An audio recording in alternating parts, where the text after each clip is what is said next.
Hi viewers, welcome to our channel. ప్రస్తుతం మనతో పాటు దాము బాలాజీ గారు, సీనియర్ జర్నలిస్ట్ ఉన్నారు. వాటితో ఒకసారి మాట్లాడదాం. సార్ నమస్కారం.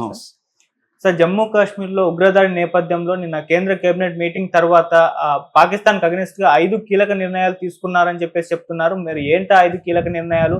దీనివల్ల పాకిస్తాన్కి ఏ విధంగా నష్టం జరిగే అవకాశం ఉంది? అండ్ ఈ చర్యల ద్వారానే ఉంటుందా, లేకుంటే ఇంకేమన్నా యుద్ధం రావడం కానివ్వండి, లేకుంటే సర్జికల్ స్ట్రైక్ చేయడం కానివ్వండి, ఇటువంటివి ఏమన్నా చేస్తారంటే మిలిటరీ విభాగం ద్వారా ఎటువంటి నిర్ణయాలు తీసుకునే ఛాన్సెస్ ఉన్నాయి? మొన్న పహల్గామ్ దగ్గర గ్రీన్ మెడోస్ మీద దాడి జరిగింది, ఉగ్రవాద దాడి. ఇప్పుడు వస్తున్న సమాచారం ప్రకారం 7 మంది ఉగ్రవాదులు పాల్గొన్నారని చెప్తున్నారు. అందులో 5 మంది పాకిస్తానీ వాళ్ళు, 2 మాత్రం కాశ్మీరీ లోకల్స్ అని చెప్తున్నారు. వాళ్ళు AK-47 M4 రైఫిల్స్, అవన్నీ M4 రైఫిల్స్ అంటే దాంట్లో 70 బుల్లెట్ల వరకు కూడా పడుతుంది మ్యాగజైన్లో. అట్లాగే AK-47లో 30 బుల్లెట్స్ ఉంటాయి. 2 కూడా సెమీ ఆటోమేటిక్ 2 ఉంటాయి. ఆటోమేటిక్ ఆప్షన్లో పెడితే ఇట్లా మనం ట్రిగ్గర్ మీద వేలు పెట్టుకుంటే మొత్తం 30 బుల్లెట్లు ఖాళీ అయిపోతాయి అన్నమాట. దాన్ని ఆటోమేటిక్ అంటారు. సెమీ అంటే వేల్ని మనం ఎన్నిసార్లు ఇది చేస్తే అన్ని బుల్లెట్లు వెళ్తుంటాయి. సో అటువంటి ఒక హైఫై గన్స్ని తీసుకొచ్చారు. రెండవది, వాళ్ళు బాడీ కెమెరాస్ కూడా తగిలించుకొని వచ్చారు. అంటే బాడీ కెమెరాస్ ఉండడం వల్ల ఏమవుతుందంటే జరిగేదాన్ని వీళ్ళ పాయింట్ ఆఫ్ నుంచి షూటింగ్ కూడా చేశారు. అంటే వాళ్ళు ఒక ప్లాన్డ్గా వచ్చి దీన్ని ప్రపంచానికి తెలియజేయాలి, మేము అనుకుంటే ఇండియాని దెబ్బ కొట్టగలము అనేది ప్రపంచానికి తెలియజేయాలి. కాశ్మీరు మీరు అనుకున్నట్టు ప్రశాంతంగా ఉండదు, మేము అనుకుంటే ప్రశాంతంగా ఉంటుంది, లేకపోతే ఉండదు అన్న ఒక మెసేజ్ని పంపడానికే, సీరియస్ మెసేజ్ని పంపడానికే వాళ్ళు ప్లాన్డ్గా వచ్చారు. Well trained, very modern training వాళ్ళకు ఉంది అనేది చెప్తున్నారు. అట్ ద సేమ్ టైం రోజుకి 1000 మంది ప్రయాణికులు అక్కడికి టూరిస్టులు వచ్చే ప్లేస్లో ఎందుకు ఒక చిన్న పోలీస్ అవుట్ పోస్ట్ కూడా లేదు, ఒక ఆర్ముడ్ స్క్వాడ్ ఎందుకు అక్కడ పెట్టలేదు? పైగా అమర్నాథ్ యాత్ర కూడా అక్కడి నుంచే మొదలవుతుంది. రిజిస్ట్రేషన్లు మొదలైనవి. జూలై 3 నుంచి అమర్నాథ్ యాత్ర ఉంటుంది. ఈ పహల్గామ్ దగ్గర నుంచి అమర్నాథ్ యాత్ర కూడా ప్రధానంగా మొత్తం 2 రూట్లు ఉంటాయి, ఒకటి ఇక్కడ నుంచి ఉంటుంది. సో ఎందుకు ఇంత కీలకమైన రోజుకి 1000 మంది టూరిస్టులు వస్తున్న ప్లేస్లో కనీసం ఒక 4 పోలీసులు, సాయుధమైన పోలీసులు కూడా లేరు అన్న ఒక చర్చ కూడా ఇప్పుడు జరుగుతుంది. ఇది ఖచ్చితంగా మన ప్రభుత్వం తరఫున జరిగిన పెద్ద తప్పు. కాశ్మీర్ లాంటి ప్లేస్లో టూరిస్టులు రోజుకి 1000 మంది వస్తున్న చోట మినిమం సెక్యూరిటీ ఉండాలి కదా అనేది అందరూ అడుగుతున్న ప్రశ్న. ఏది ఏమైనప్పటికీ ఇప్పుడు ఇండియా రియాక్ట్ అవ్వాలి. ఇండియాని అతిపెద్ద దారుణమైన దెబ్బ తీసింది. దీనికి ఆల్రెడీ మన ప్రజలు కావచ్చు, మీడియా కావచ్చు, అందరూ కూడా ఏకదాటి మీద ఖండించారు, ఎమోషనల్గా నిలబడుతున్నారు. మొత్తం కాశ్మీర్ మొత్తం 35 ఏళ్ల తర్వాత మొదటిసారి కంప్లీట్ బంద్ జరిగింది. ముస్లింలు కావచ్చు, హిందువులు కావచ్చు, కాశ్మీర్లో ఉన్న సకల జనాలు రోడ్ల మీదకి వచ్చి నిరసన తెలియజేశారు. సో ఇది అపూర్వమైన విషయం. ప్రభుత్వం కూడా చాలా క్విక్గా స్పందించింది.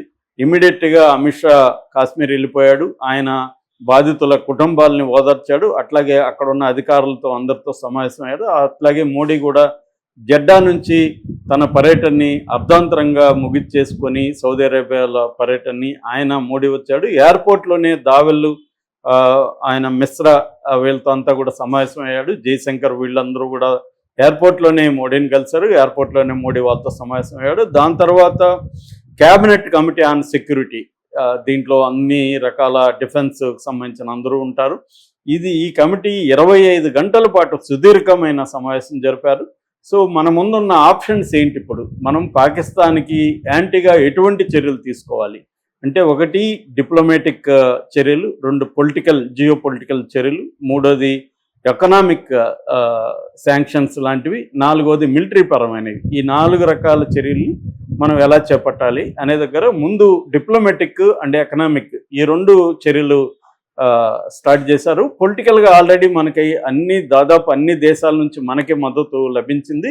ఓన్లీ కొన్ని సెక్షన్స్ ఆఫ్ వెస్టర్న్ మీడియా మాత్రమే వాళ్ళని ఉగ్రవాదులుగా, టెర్రరిస్టులుగా చెప్పకుండా ఏదో అన్ఐడెంటిఫైడ్ అసైలెంట్స్ అని, మిలిటెంట్స్ అని, గన్మెన్ అని ఇలాంటి సంబోధనలు పెట్టి చేశారు తప్ప ఇది ఒక టెర్రరిస్ట్ యాక్ట్గా వెస్ట్రన్ మీడియా, బీబీసీతో సహా వెస్ట్రన్ మీడియా వాళ్ళు దీని మీద సరిగ్గా స్పందించలేదన్న విమర్శ ఉంది. కానీ అనేక దేశాల అధ్యక్షులు including America, France, Germany, UK, including China అందరూ కూడా దీన్ని ముక్తఖండంతో ఖండించారు. ఆ రకంగా మనకి జియో పాలిటిక్స్లో మనకి మంచిగానే ఉంది.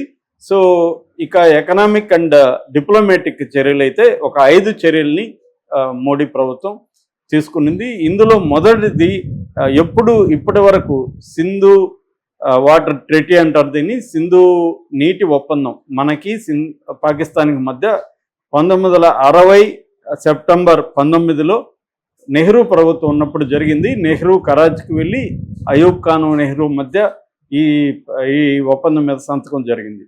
ఇప్పటి వరకు ఈ ఒప్పందాన్ని మనం ఎప్పుడు కూడా ఉల్లంఘించలేదు. 1960 నుంచి కూడా దాదాపు కార్గిల్తో కలుపుకుంటే 3 యుద్ధాలు వచ్చాయి పాకిస్తాన్కి. మనకి 3 యుద్ధాలు కావచ్చు, ఉరి లాంటిది, పుల్వామా దాడి ఇలాంటివి జరిగినప్పుడు కూడా ఎప్పుడు కూడా మనం ఈ యాంగిల్లో మనం ట్రై చేయలేదు. ఈ ఒప్పందాన్ని ఆపేయడం, వాళ్ళకి నీళ్లు ఆపేయాలి అన్నది మనం ఎప్పుడు చేయలేదు. ఫస్ట్ టైం ఈ చర్య తీసుకున్నాడు మోడీ ప్రభుత్వం. ఇదేంటి అసలు, దీనివల్ల పాకిస్తాన్కి ఏ నష్టం అంటే, మనకి పాకిస్తాన్కి మధ్య దాదాపు 6 నదులు ఉన్నాయి. సింధు నది, దాని ఉపనదులు అనమాట ఇవి. ఇందులో 2 రకాలుగా డివైడ్ చేస్తారు. Eastern reverse, western reverse. అంటే తూర్పు నదులు, పశ్చిమ నదులు. తూర్పు నదులు వచ్చి సట్లజు, బియాసు, రావి, ఇవి 3 రకాలు ఉంటాయి. అట్లాగే వెస్ట్ నదులు జీలము, చేనాబు, సింధు, ఈ 3 వెస్ట్ నదులు ఉంటాయి. ఇందులో ఈస్టర్న్ నదుల నీటిని ఇండియా ఉపయోగించుకోవాలి, వెస్టర్న్ వాటర్స్ని పాకిస్తాన్ ఉపయోగించుకోవాలి. ఓవరాల్గా ఈ 6 రకాల నదుల నీళ్ళల్లో 80% పాకిస్తాన్ ఉపయోగించుకోవాలి, ఇండియా 20% ఉపయోగించుకోవాలనేది ఒప్పందం అనమాట. ఈ ఒప్పందాన్ని మనం ఎప్పుడు బ్రేక్ చేయలేదు. ఇదే కాకుండా ఒక్కొక్కసారి మనకిచ్చిన 20%లో కూడా పాకిస్తాన్ వాడుకోవచ్చు ప్రత్యేక పరిస్థితుల్లో, విద్యుత్ కోసం, ఇంకో దానికోసం ఇండియా పర్మిషన్తో. అట్లాగే పాకిస్తాన్ కేటాయించిన 80% వాటర్స్లో కూడా మనం కూడా వాడుకోవచ్చు. ఇలాంటి ఒప్పందం అయితే జరిగింది. ఇది ఇంటర్నేషనల్గా అగ్రీడ్ అయిన ఒప్పందం.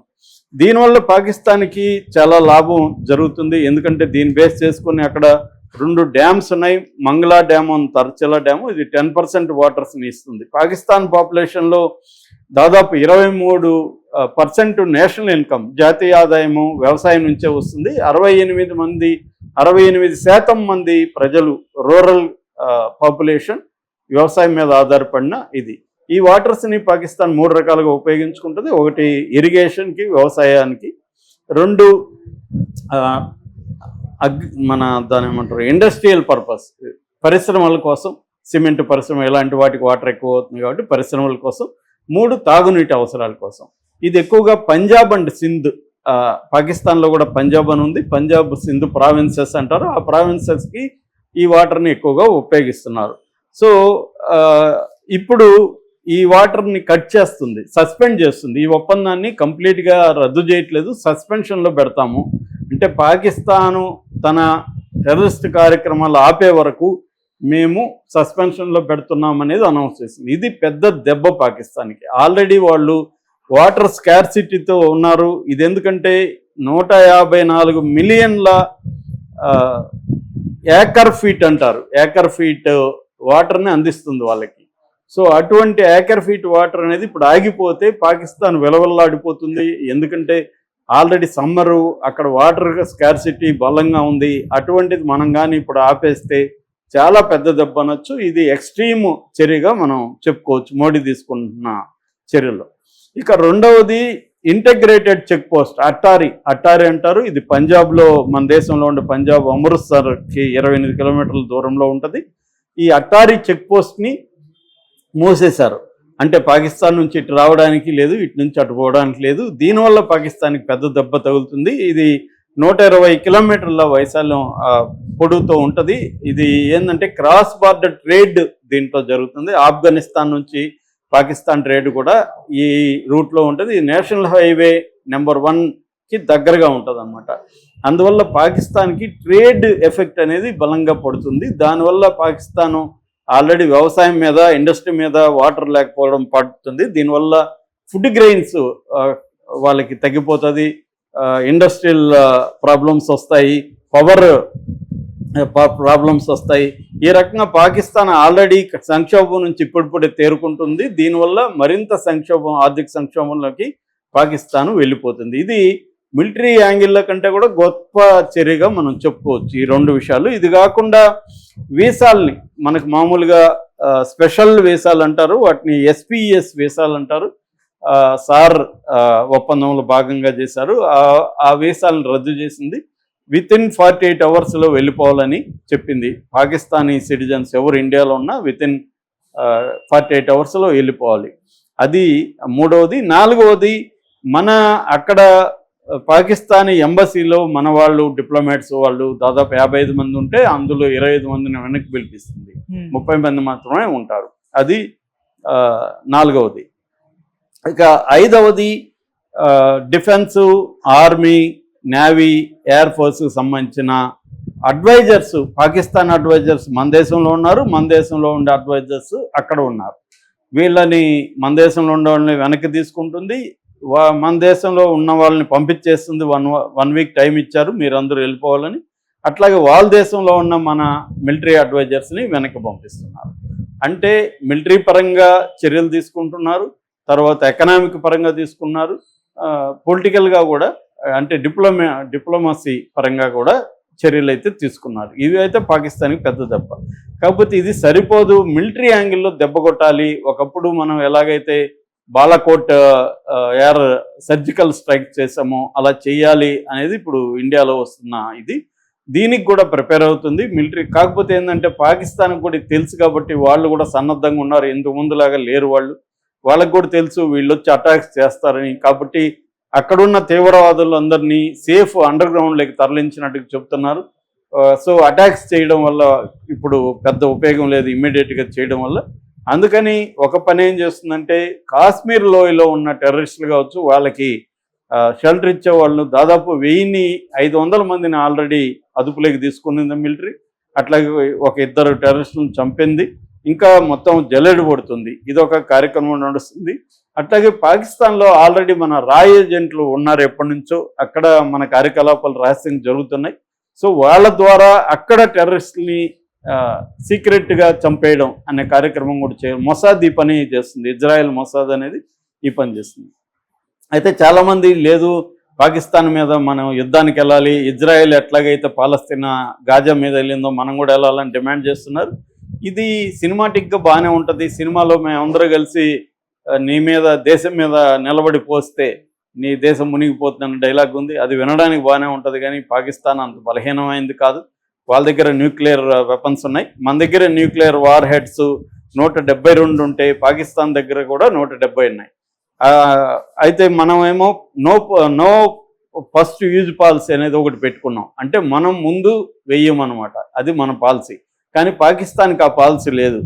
వాళ్ళు ఫుల్ స్పెక్ట్రమ్ డెటరెన్స్ అంటారు. ఫుల్ స్పెక్ట్రమ్ డెటరెన్స్ అంటే వాళ్ళు కూడా ముందు మన మీద వేయడానికి రెడీగా ఉంటారు. సో ఒకసారి వారు వస్తే చిన్న స్థాయిలో న్యూక్లియర్ వెపన్స్ వాడినా కూడా లక్షలాది మంది ప్రజలు చనిపోతారు, కోట్లాది మంది కరువుతో విలవిల్లాడిపోతారు. అంటే పంటలు మొత్తం నాశనం అయిపోతాయి, భూమి అంతా ఇబ్బంది అయిపోతుంది. సో కాబట్టి అది ఎవరు కూడా చేయరు. పాకిస్తాన్ అంత ఈజీగా మనం లెక్కేసుకొని తీసుకోవడానికి అంత ఈజీగా లేదు. పాకిస్తాన్ దగ్గర న్యూక్లియర్ వెపన్స్ ఉన్నాయి. సో రెండోది ఏంటంటే న్యూక్లియర్ నాన్ ప్రొలిఫరేషన్ ట్రీటీ అంటారు. అంటే అది వరల్డ్ వైడ్గా అనేక దేశాలు సంతకాలు చేసి పాకిస్తాన్, ఇండియా మాత్రం చేయలేదు. సో అట్లాగే